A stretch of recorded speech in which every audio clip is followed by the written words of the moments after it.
சின்ன மருமகள் அடுத்த வர எபிசோட்ல பார்த்தீங்க அப்படின்னா, தாமரையும், தாமரையோட அம்மாவும் பார்த்தீங்க அப்படின்னா, எப்படியாவது இந்த போஸ் கல்யாணத்த நிறுத்தணும். அவனுக்கு அந்த இவ்ளோ காசும் கிடைக்க விடக்கூடாது. இவ்வளோ பெரிய இடத்துல கல்யாணம் நடக்கக்கூடாதுன்னு சொல்லிட்டு பிளான் பண்ணிட்டு இருக்காங்க. அந்த பிளான் நடக்கிற மாரி, நல்லபடியா நடக்கிற மாரி பார்த்தீங்க அப்படின்னா, போஸ் ஒரு வேலைய பண்ணிட்டு இருக்காரு. போஸ் பார்த்தீங்க அப்படின்னா, தாமரை குளிச்சுட்டு பார்த்தீங்க அப்படின்னா, அவங்க அம்மா கிட்ட டவல் கேட்டுட்டு இருப்பாங்க. ஆனா, இவரு பார்த்தீங்க அப்படின்னா, அந்த ரூம்ல குடிச்சிட்டு படுத்திருப்பாரு. அவரு வந்து தாமரை கத்துற சவுண்ட கேட்டுட்டு வேணும்னே இவரு போய் டவல் எடுத்து குடுப்பாரு.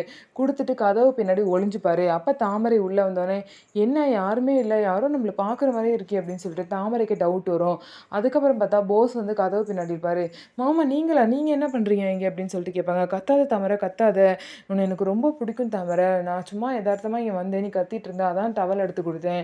அக்கா பொண்ணுன்னு சொல்லிட்டு உன்ன எனக்கு ரொம்ப பிடிக்கும். அதுவும் இந்த மூக்குல இருக்கு பாரு, இந்த மச்சம் தான் உனக்கு அவ்ளோ அழகா இருக்குன்னு" சொல்லிட்டு தாமரைக்கிட்டயே தப்பு தப்பா பேசுவாரு.